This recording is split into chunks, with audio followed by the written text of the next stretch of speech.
নমস্কার, এডি future plus চ্যানেলে আপনাদেরকে আবার স্বাগত জানাই। তো আজকে একদম একটা নতুন ট্রেন্ডিং সাবজেক্ট নিয়ে আমি এসে গেছি আপনাদের কাছে। আমার স্টুডেন্টদের এবং আমার চ্যানেলের সাবস্ক্রাইবারদের এবং আমার আনুগত্যদের অনেক দিন ধরেই একটা মনের মধ্যে প্রশ্ন ছিল এবং এই ব্যাপারটা সম্বন্ধে তারা একটু জানতে চেয়েছিল। তো কথাটা হচ্ছে কি, কোডিং। তো কোডিং নিয়ে আজকে আমরা বলবো, ব্যাপারটা পুরোপুরি খোলাখুলিভাবে আলোচনা করব। একবারে সিম্পল বাংলা ভাষাতে কোডিং জিনিসটা কী রয়েছে এবং সেটার মার্কেটে কিভাবে আমি সেখান থেকে শিখে কিভাবে অর্থ উপার্জন করতে পারবো, তার যে পুরো ওয়েটা, যদি কেউ এটা নিয়ে পড়ে তাহলে তার ভবিষ্যতে কি আয়ের কি সম্ভাবনা রয়েছে, সেগুলো নিয়ে আমরা একটু আলোচনা করবো আজকে। তো প্রথমে আমি একটা স্লাইড আমি দেখতে পাচ্ছি ডেস্কটপটা আপনাদের সামনে আমাদের স্ক্রিনটা রয়েছে, আমি এটা দেখতে পাচ্ছি। তো সেটা হচ্ছে যে কোডিং অ্যান্ড নিডস অ্যাপ্লাই। তো কোডিং ব্যাপারটা আমরা একটু জেনে নিই আগে। ফার্স্ট অফ অল আমরা কোডিং জিনিসটা কি সেটা আমরা একটু জেনে নেব। তো the process or activity of writing a computer programs. আমরা কম্পিউটার টুকটাক সবাই জেনেছি কম্পিউটার জিনিসটা কি, কীভাবে আমরা কাজ করি। আমরা এমএস অফিসে কাজ করেছি, ওয়ার্ডে কাজ করি, এক্সেলে কাজ করি। তো এই যে অ্যাপ্লিকেশন প্রোগ্রামসগুলোকে তৈরি করার জন্য নিশ্চয়ই এর পেছনে কিছু না কিছু লজিক রয়েছে, কিছু না কিছু প্রোগ্রামিংস রয়েছে, কিছু না কিছু সেট অফ ইনস্ট্রাকশনস রয়েছে, যার কারণে ও এই কাজগুলো করতে পারছে। তো এই যে কাজগুলো রয়েছে, এই কাজগুলো কি, এই যে পেছনে যে set of instruction, set of programs যে রান করছে, সেই প্রোগ্রামগুলোকে কেউ না কেউ লিখছে। কারা লিখছে? তাদেরকে আমরা বলছি ডেভেলপার। এখন তাদেরকে আমরা বলছি কোডার। অনেকে ডেভেলপার বলে, অনেকে কোডার বলে। তো এই কোডার বা ডেভেলপার যে কাজটা করছে সেটাই হচ্ছে কোডিং। মূল কথাই হলো একটা সফটওয়্যার রেডি করার জন্য বা একটা অ্যাপ্লিকেশনস রেডি করার জন্য, সেটা হতে পারে সফটওয়্যার অ্যাপ্লিকেশন, হতে পারে অ্যান্ড্রয়েড অ্যাপ্লিকেশন, হতে পারে ওয়েবসাইট অ্যাপ্লিকেশন, যে কোনো অ্যাপ্লিকেশন রেডি করার জন্য তার ব্যাকগ্রাউন্ডে যে সেট অফ ইনস্ট্রাকশন, যে সেট অফ তথ্য, সমষ্টি তথ্যের সমষ্টি যেটা দেওয়া হচ্ছে কোনো একটা স্পেসিফিক টাস্ক করার জন্য, সেটাকে আমরা বলছি কোডিং। নেক্সট বলছে, এখানে আমরা একটা কথা উচ্চারণ করলাম এক্ষুনি, program. What is program? It is a set of instruction. আমি যেটা অলরেডি আগে বলে ফেলেছি, কতগুলো ইনস্ট্রাকশন। আমি একটা প্রোগ্রামকে কোনো যেমন আমি ওয়ার্ডে আমাদের অনেক ধরনের অপশান থাকে। যেমন আমরা বি অপশান, যেটা দিয়ে বোল্ড করতে পারি। তাহলে কিভাবে বি অপশানে ক্লিক করলে সেটা বোল্ড হয়ে যাচ্ছে, তাহলে এই যে ইনস্ট্রাকশনটা, ওর ব্যাকগ্রাউন্ডে যে প্রোগ্রামিংটা আছে তাতে কিন্তু লেখা আছে যে এটা করলে এটা হবে। This is called program. কিছু সেট অফ ইনস্ট্রাকশন, যে ইনস্ট্রাকশনটা আমরা প্রোগ্রামকে দিচ্ছি এবং ইউজার ইন্টারফেস, ইউজার যখন ওটাতে কাজ করবে, যখন ওটাতে ক্লিক করবে, তখনই সফটওয়্যারটা বুঝে যাবে যে আমাকে এটা করতে বলেছে। যেটা যে অপশানে যা কাজ, ঠিক সেটা সেই অপশান সেটা কিন্তু করে দেবে। তো নেক্সট আমাদের রয়েছে এই প্রোগ্রামস লিখতে গেলে আমাদেরকে কিছু জিনিস জানতে হয়, যেটা হচ্ছে প্রোগ্রামিং ল্যাঙ্গুয়েজ। আচ্ছা, এখানে প্রোগ্রামিং ল্যাঙ্গুয়েজ বলার আগে আমরা একটু জিনিস বুঝে নিই।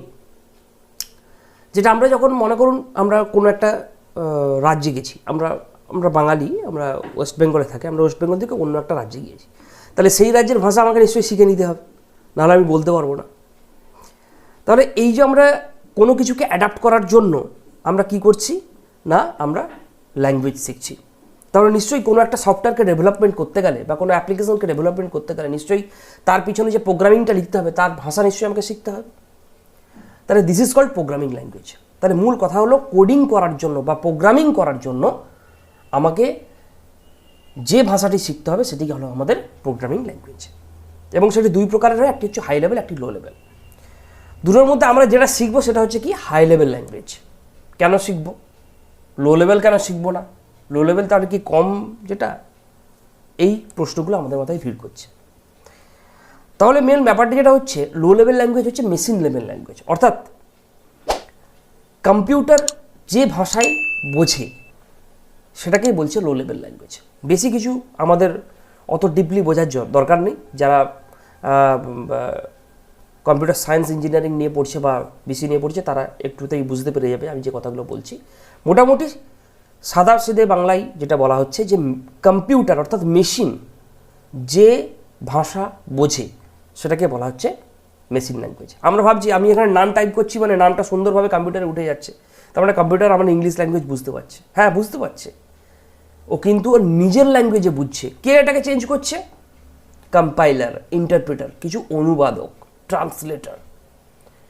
কিছু ট্রান্সলেটার এই প্রোগ্রামিং ল্যাঙ্গুয়েজটাকে ট্রান্সলেট করে তার ল্যাঙ্গুয়েজে পরিণত করছে এবং মেশিনের ল্যাঙ্গুয়েজটাকে কনভার্ট করে আমার ল্যাঙ্গুয়েজে অর্থাৎ হাই লেভেল ল্যাঙ্গুয়েজে কনভার্ট করছে। ঠিক আছে? তো আগে কিন্তু আমাদেরকে লো লেভেল ল্যাঙ্গুয়েজে প্রোগ্রাম লিখতে হতো যখন হাই লেভেল ল্যাঙ্গুয়েজ আসেনি। হাই লেভেল ল্যাঙ্গুয়েজ যখন চলে এলো তখন সেটা একদমই high level language is the very easy to read and write and very simple English language. যেমন প্রিন্ট করার জন্য প্রিন্ট,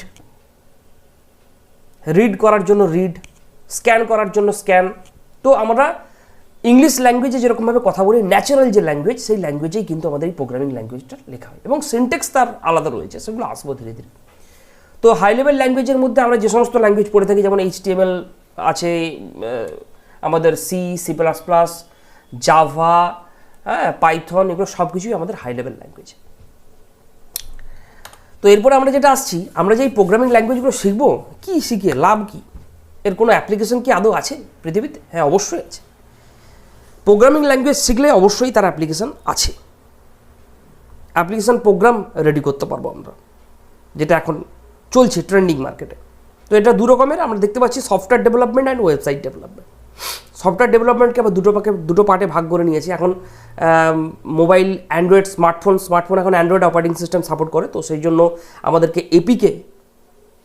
কি তৈরি করতে হয়? এপিকে তৈরি করতে হয়, অর্থাৎ অ্যান্ড্রয়েড অ্যাপ তৈরি করতে হয়। তো সেই অ্যান্ড্রয়েড অ্যাপগুলো তৈরি করার জন্যও কিন্তু আমাদের একটা প্রোগ্রামিং ল্যাঙ্গুয়েজ শিখতে হবে। তো কোন ল্যাঙ্গুয়েজ শিখতে হবে, কি ল্যাঙ্গুয়েজ শিখলে বেটার, কোন ল্যাঙ্গুয়েজ শিখলে পরবর্তীকালে আমরা যে কোনো ল্যাঙ্গুয়েজকে অ্যাডাপ্ট করতে পারবো এবং যে কোনো টেকনোলজিকে অ্যাডাপ্ট করতে পারবো, দিস ইজ মোস্ট ইম্পর্টেন্ট। সেটা আমি নিয়ে পরের স্লাইডে আসছি। তো এখানে যেটা আমরা দেখতে পাচ্ছি, অ্যাপ্লিকেশন প্রোগ্রামকে দুটো ভাগে ভাগ করা হয়েছে। একটা হচ্ছে সফটওয়্যার ডেভেলপমেন্ট, একটা হচ্ছে ওয়েবসাইট ডেভেলপমেন্ট। সফটওয়্যার ডেভেলপমেন্টের দু রকমের হচ্ছে, একটা হচ্ছে ডেস্কটপ অ্যাপ্লিকেশন, একটা হচ্ছে অ্যান্ড্রয়েড অ্যাপ্লিকেশন। ডেস্কটপ অ্যাপ্লিকেশন যেমন কি, মনে করো আমি একটা কোনো ব্যবসায়িক ক্ষেত্রে সফটওয়্যার তৈরি করলাম, বিজনেস প্রসেসিং সফটওয়্যার যেটা, ঠিক আছে, বিলিং সফটওয়্যার, দিস ইজ কম্পিউটারে চলবে এটা, এবং সেটাকে যদি আমরা মোবাইলে চালাতে যাই তাহলে আমাদেরকে কী করতে হবে? Android application. ঠিক আছে? তো এই দুটো ক্ষেত্রেই কিন্তু আমাদেরকে একটা প্রোগ্রামিং ল্যাঙ্গুয়েজ কিন্তু শিখতে হবে, যার মাধ্যমে আমরা প্রোগ্রামিংটা লিখতে পারবো। ওয়েবসাইট ডেভেলপমেন্ট ক্ষেত্রে কিন্তু, ওয়েবসাইট ডেভেলপমেন্টের ক্ষেত্রে আমরা কিন্তু সেখানেও কিন্তু আমাদের প্রোগ্রামিং ল্যাঙ্গুয়েজ শিখতে হবে। নেক্সট আমি আসছি একটা ল্যাঙ্গুয়েজের নাম নিয়ে, যেটা হচ্ছে কি জাভা। তো এটার সঙ্গে আমরা অনেকদিন আগে থেকেই পরিচিত। আগে যখন প্রথম কালার মোবাইলগুলো বেরিয়েছিল, সেখানে কিছু জাভার গেমস দেওয়া থাকতো। সেই গেমসটাকে অন করলে আগে জাভা লেখাটা উঠতো, আমরা দেখেছি। তো Java is nothing but it's a language, programming language. তো এর মাধ্যমে আমরা প্রোগ্রামিং বা কোডিং লিখতে পারবো। তো এর মাধ্যমে এটা যেমন ডেস্কটপ অ্যাপ্লিকেশনে ইউজ হবে, তেমন অ্যান্ড্রয়েড অ্যাপ্লিকেশনে ইউজ হবে, এবং তেমনভাবে ওয়েবসাইট তৈরি করতেও আমাদের কিন্তু জাভা ইউজ হবে। তো বিভিন্ন জায়গায় বিভিন্ন রকমভাবে ইউজ হবে, কিন্তু তার কনসেপ্ট সবার একই। সেই আমাদেরকে জাভা শিখতে গেলে যেরকমভাবে আমরা BCA যারা পড়ছে তারা হয়তো জানে ব্যাপারগুলো, যেমন আমাদের ভ্যারিয়েবলস জানতে হবে, যেমন আমাদের স্ট্রাকচারস জানতে হবে, যেমন আমাদের পয়েন্টার জানতে হবে, যেমনভাবে আমাদের control of statement, controlling statement জানতে হবে, ইউজার ইনপুট জানতে হবে। এভরিথিং সবের ক্ষেত্রে একই রকম, শুধু সিনট্যাক্স আলাদা, কনসেপ্ট একই। নেক্সট আমরা একটু দেখে নিই যে কোনটা করার জন্য আমরা যেটা নিয়ে নেক্সট ভিডিওগুলো যে আমার আসবে, সেটা আসবে ওয়েবসাইট ডিজাইনিং অ্যান্ড ডেভেলপমেন্ট। এগুলো আমরা ধাপে ধাপে শিখতে থাকবো। তো সব কিছু প্র্যাকটিসের উপরে। এখানে স্যার আপনি যে প্রোগ্রামিং ল্যাঙ্গুয়েজ বলছেন, তাহলে এই তো আমাদেরকে শিখতে হবে, এখন এই রকমভাবে আমরা কীভাবে অ্যাডাপ্ট করবো? দেখো, সব কিছু প্র্যাকটিসের উপরে। নতুন জিনিস অ্যাডাপ্ট করতে গেলে টাইম লাগবে, বাট প্র্যাকটিস করতে হবে। প্র্যাকটিস যত করা হবে তত আমরা এগুলো আমাদের নলেজগুলো আসবে। এখানে কোনো মুখস্থের কিছু নেই, অনেক বড় বড় সিনট্যাক্স রয়েছে, বাট কিন্তু একদম simple natural simple easy language, easy English ল্যাঙ্গুয়েজেই কিন্তু প্রত্যেকটা জিনিস কিন্তু রয়েছে। তাহলে ওয়েবসাইট ডিজাইন করতে গেলে আমাদের HTML, CSS, JavaScript, jQuery, Bootstrap এই কতগুলো জিনিস জানতে হবে। এর মধ্যে HTML is the language, main language, যার উপরে আমরা বিভিন্ন এলিমেন্টসগুলো অ্যাপ্লাই করব। যেমন CSS রয়েছে স্টাইলিং করার জন্য, HTML একটা ওয়েবসাইট বানালাম, আমি সেই ওয়েবসাইটটা বানালাম, সেটা কিছু নেই, জাস্ট কয়েকটা নাম লেখা আছে, কয়েকটা ছবি দেওয়া আছে, ব্যাস, কোনো অ্যানিমেশন নেই, কিচ্ছু নেই, তাই দেখতে ভালো লাগবে? লাগবে না। দেখানদারিটা আগে, তারপরে তার কি গুণাগুণ আছে না আছে, ক্লিক করলে কি হবে না হবে সে পরের ব্যাপার। আগে দেখেই যাতে মানুষের চোখে ওহ দারুণ, it's a great website, wow, এই যে কথাটা, এটা যেন ইউজারের কাছ থেকে আসে, ট্রাফিক যেন বেশি আসে। আসবো পরে SEO, ট্রাফিক এগুলো নিয়ে পরে আসবো। যাই হোক, তাহলে HTML programming language, hyper text markup language নিয়ে আমাদেরকে পড়তে হবে, এবং তার সঙ্গে ক্যাসকেডিং স্টাইলস, যেটাকে আমরা বলছি CSS, একটা স্টাইলিং করার জন্য HTMLটাকে আরও ভাবে কালারিং করা, স্টাইলিং করা, স্লাইডিং করা, অ্যানিমেশন দেওয়া, এগুলো আমরা করতে পারবো। জাভাস্ক্রিপ্ট কিসের জন্য লাগছে? সেই জাভা চলে এলো। আমি বলেছিলাম ওয়েবসাইট ডেভেলপমেন্টের ক্ষেত্রেও কিন্তু জাভা আসবে। জাভাস্ক্রিপ্ট কিসের জন্য? Validation rule. ভ্যালিডেশন রুল বলতে আমি মনে করি একটা লগ ইন একটা ফর্ম রেডি করেছি, আমার ওয়েবসাইটে আছে, তো সেখানে যদি কেউ ভুল ইমেল আইডি দিয়ে দেয় বা ভুল নাম দিয়ে দেয়, তাহলে দেখাবে যে user name is not correct বা user ID is not correct. তাহলে এই ধরনের যে ভ্যালিডেশনগুলো রয়েছে, এই ভ্যালিডেশনগুলো আমরা জাভাস্ক্রিপ্টের মাধ্যমে করতে হবে। jQuery, এটাও এক ধরনের কোয়ারি ল্যাঙ্গুয়েজ, এক ধরনের ল্যাঙ্গুয়েজ বলতে পারি আমরা। এখানেও আমরা কিছু কিছু এলিমেন্টস রয়েছে, সেগুলো আমরা ইউজ করতে পারবো, যেমন স্লাইডিং আপ, স্লাইডিং অ্যানিমেশনস, বিভিন্ন ধরনের অ্যানিমেশনস, এগুলো আমরা ইউজ করতে পারবো এখানে। Show and hide. বুটস্ট্র্যাপ কিসের জন্য লাগছে? রেসপন্সিভ। একটা ওয়েবসাইটকে আমাকে রেসপন্সিভ করতে হবে। What is the meaning of responsive website? যখন একটা ওয়েবসাইট আমরা দেখি, আমরা কম্পিউটারেও দেখতে পারি, আমরা ল্যাপটপেও দেখতে পারি, আমরা মোবাইলেও দেখতে পাই, সব রকমভাবে দেখতে পাই। তাহলে যখন আমরা যেটাতে দেখব, তখন সেটা সেই ডিভাইসের মতো করে সেটা ছোট হয়ে যায় এবং আমাদেরকে সব কন্টেন্টই কিন্তু শো করায়। এটাকেই বলা হচ্ছে রেসপন্সিভ ওয়েবসাইট। এই রেসপন্সিভ ওয়েবসাইট বানানোর জন্য আমাদেরকে বুটস্ট্র্যাপ শিখতে হবে।